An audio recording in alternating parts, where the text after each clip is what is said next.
Bonjour tout le monde et bienvenue pour un nouvel épisode de... Allez, vous avez attendu assez longtemps. Comme je vous l'avais promis dans le premier épisode, aujourd'hui, nous allons parler... Alors, accrochez-vous bien, sortez vos cahiers et vos stylos parce que c'est parti pour le cours théorique. Commençons donc par le style de cirque que tout le monde connaît, le traditionnel. Tout le monde, ou presque, a été au moins une fois dans ce chapiteau entouré de toutes sortes de caravanes ou de camions. Voir les animaux et les clowns se disputer la scène circulaire remplie de copeaux de bois. Là, c'est ma piste! Non mais t'es sérieuse, dans le cirque, y a même pas de girafe. Oui, mais les clowns, c'est pas des vrais animaux!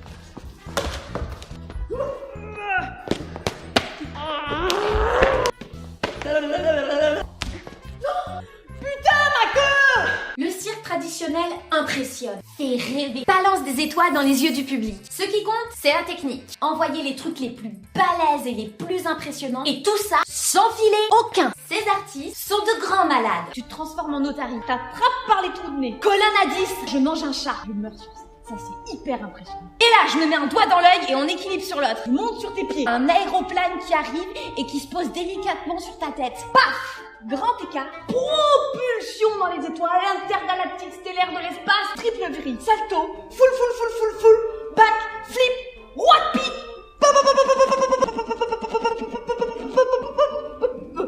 Galipette. Triple salto. Paf. Rattrapez fouf.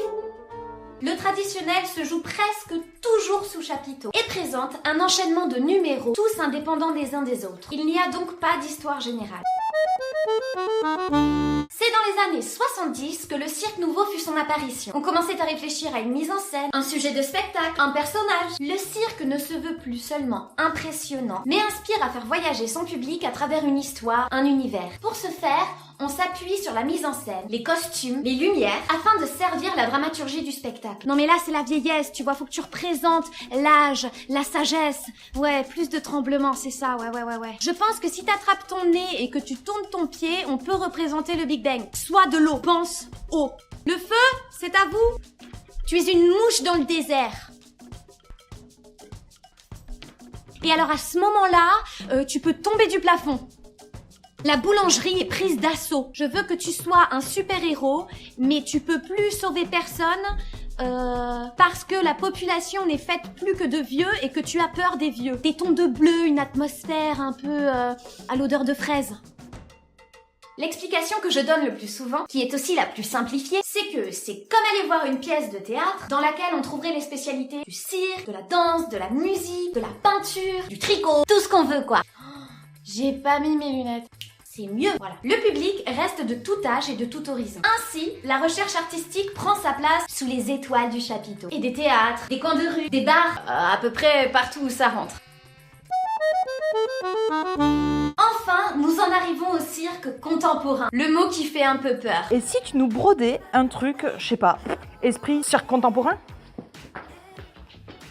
Si les deux styles de cirque précédents sont adressés à tout public, celui-ci en revanche demandera un petit peu plus de références culturelles. L'artiste demande au public de brancher ses neurones afin d'avoir l'esprit critique et d'analyser ce qui se déroulera devant ses mirettes. Pour ces recherches, on a besoin du corps, d'un objet, d'un espace. L'écriture se traduit par la recherche d'un objet par rapport au corps dans l'espace, du corps par rapport à un objet dans un espace, sur un espace par rapport au corps dans un objet, sur un espace par rapport à un objet dans le corps, du corps par rapport à un espace dans un objet, d'un objet par rapport à un espace dans le corps. On assiste souvent même à une recherche qui aura lieu sur scène, sur le moment présent. Le public fait partie du spectacle, alors qu'il découvre, en même temps que l'artiste, les résultats de ces dites recherches. Il arrive d'ailleurs qu'on le compare aux performances art. Il se joue aussi sous chapiteau, mais le plus souvent en théâtre ou salle de spectacle. Je conçois que c'est une explication plutôt évasive de la chose. Mais si je devais rentrer dans les détails, ça nous prendrait au moins 1000 ans. Nous arrivons au chapitre de la communication corporelle.